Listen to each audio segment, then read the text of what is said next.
Pembacaan firman Tuhan Perjanjian Baru hari ini, yaitu dalam Lukas 22 ayat 39-53. Di Taman Getsemani, lalu pergilah Yesus keluar kota dan sebagaimana biasa ia menuju Bukit Zaitun. Murid-muridnya juga mengikuti dia. Setelah tiba di tempat itu ia berkata kepada mereka, "Berdoalah supaya kamu jangan jatuh ke dalam pencobaan."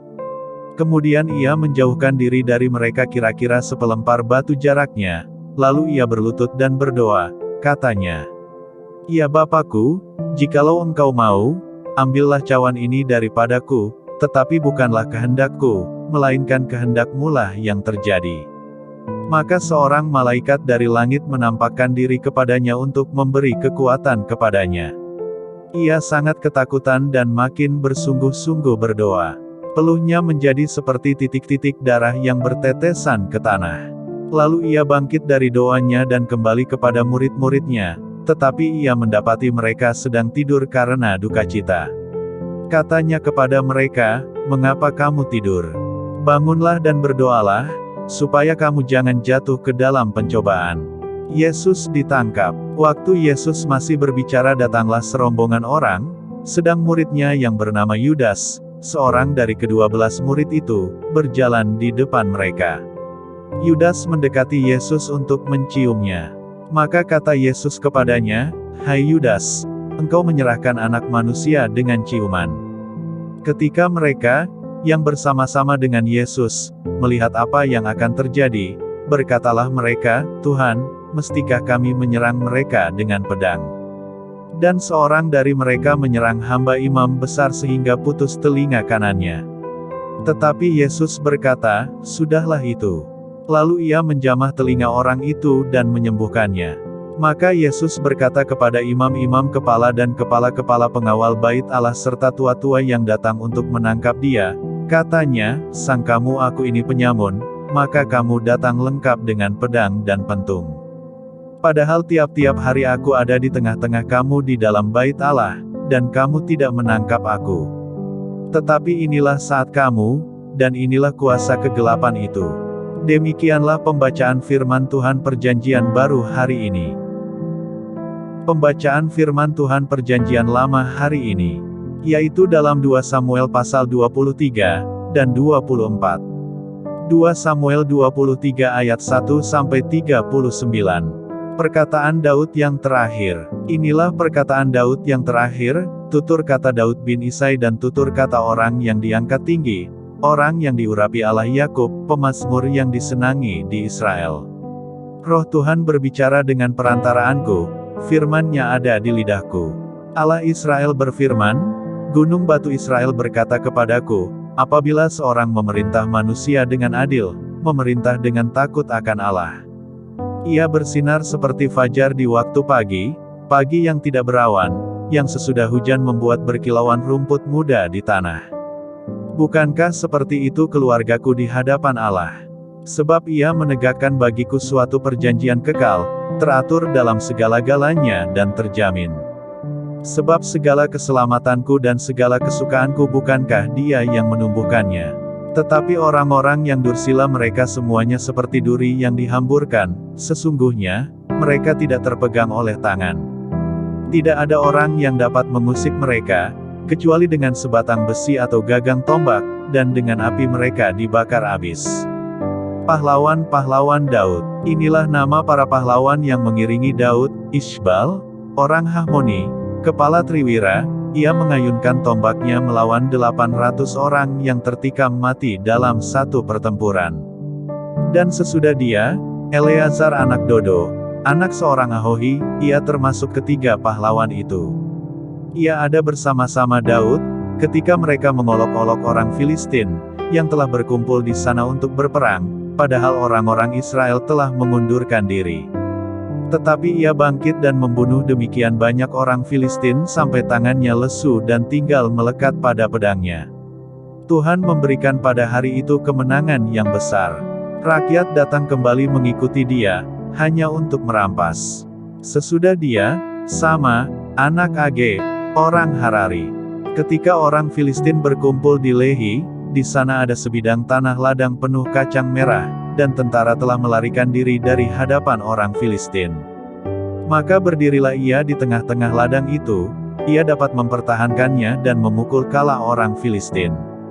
Demikianlah diberikan Tuhan kemenangan yang besar.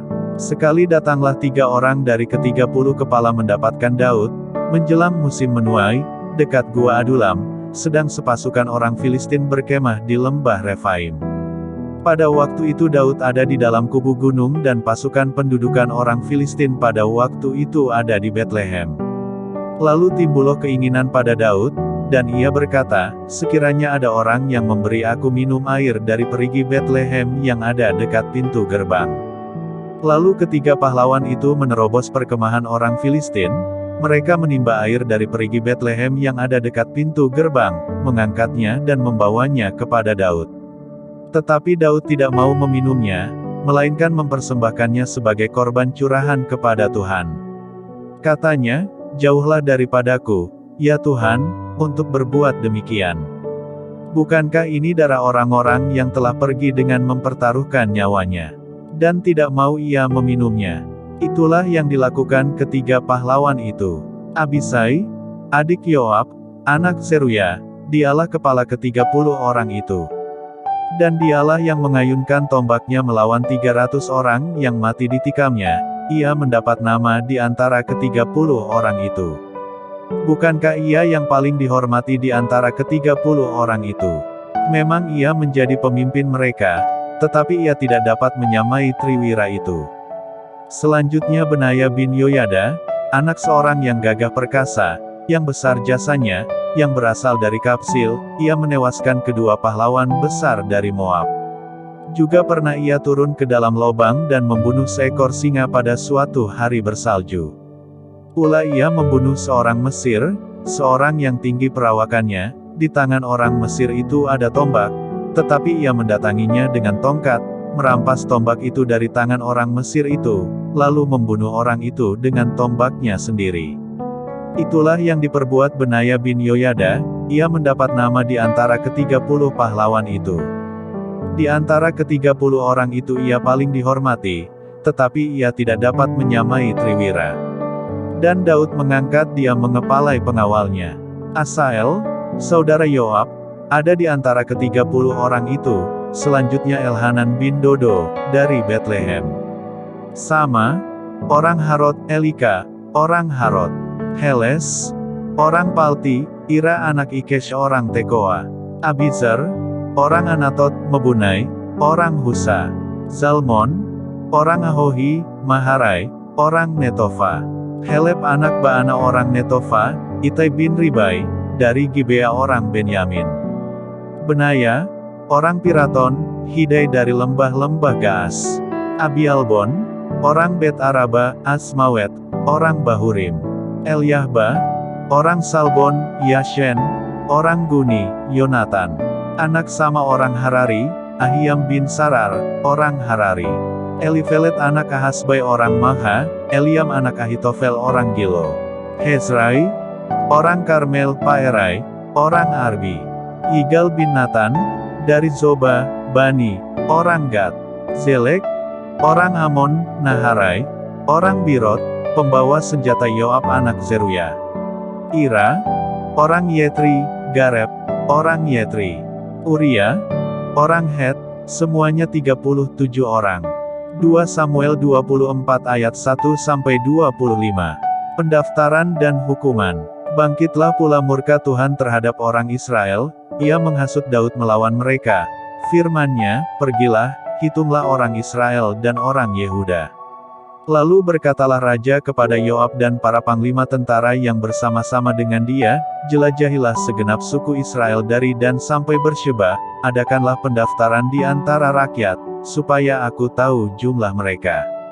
Lalu berkatalah Yoab kepada raja, kiranya Tuhan, Allahmu, menambahi rakyat 100 kali lipat daripada yang ada sekarang, dan semoga mata tuanku raja sendiri melihatnya. Tetapi mengapa tuanku raja menghendaki hal ini? Namun titah raja itu terpaksa diikuti oleh Yoab dan oleh para panglima tentara. Maka pergilah Yoab dan panglima-panglima tentara itu atas perintah raja untuk mengadakan pendaftaran di antara bangsa Israel. Mereka menyeberangi sungai Yordan, lalu mulai dari Arur dan dari kota yang terletak di tengah-tengah lembah ke arah Gad dan Yaser. Kemudian sampailah mereka ke Gilead dan ke Kades di negeri orang Het. Selanjutnya sampailah mereka ke Dan dan dari Dan mengambil jurusan Sidon. Kemudian sampailah mereka ke tempat yang berkubu, Tirus, dan ke segala kota orang Hewi dan orang Kanaan. Akhirnya tibalah mereka di bagian selatan Yehuda, di Bersheba. Setelah mereka menjelajah seluruh negeri itu, sampailah mereka kembali ke Yerusalem setelah lewat 9 bulan dan 20 hari. Lalu Yoab memberitahukan kepada raja hasil pendaftaran rakyat. Orang Israel ada 800.000 orang perangnya yang dapat memegang pedang, dan orang Yehuda ada 500.000.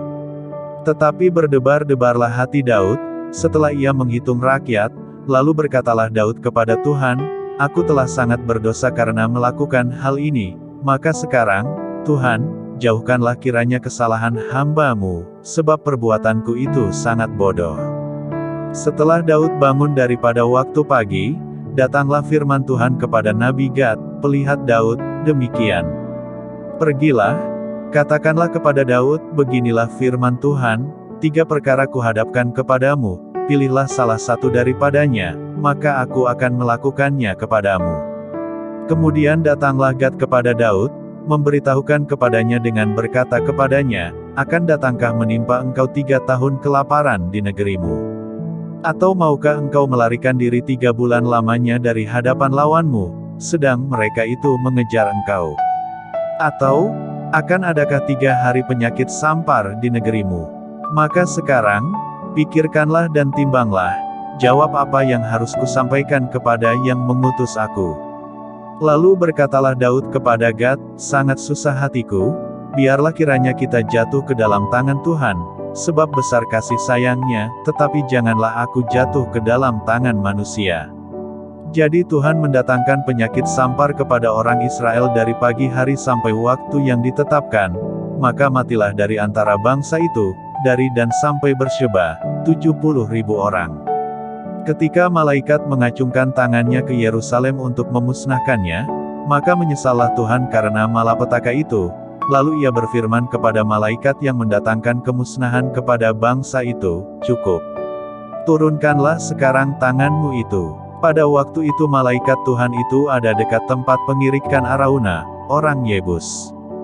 Dan berkatalah Daud kepada Tuhan, ketika dilihatnya malaikat yang tengah memusnahkan bangsa itu, "Demikian, sesungguhnya, aku telah berdosa, dan aku telah membuat kesalahan, tetapi domba-domba ini, apakah yang dilakukan mereka? Biarlah kiranya tanganmu menimpa aku dan kaum keluargaku." Mezbah didirikan dekat Yerusalem. Tulah berhenti. Pada hari itu datanglah Gad kepada Daud dan berkata kepadanya, "Pergilah, dirikanlah mezbah bagi Tuhan di tempat pengirikan Arauna, orang Yebus itu."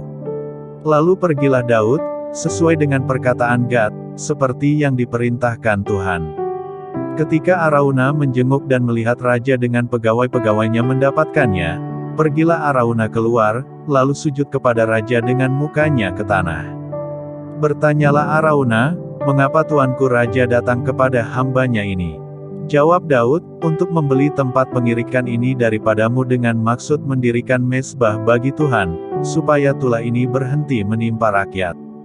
Lalu berkatalah Arauna kepada Daud, "Baiklah tuanku raja mengambilnya dan mempersembahkan apa yang dipandangnya baik, lihatlah, itu ada lembu-lembu untuk korban bakaran, dan eretan-eretan pengirik dan alat perkakas lembu untuk kayu bakar. Semuanya ini, ya raja, diberikan Arauna kepada raja." Arauna berkata pula kepada raja, "Kiranya Tuhan, Allahmu, berkenan kepadamu."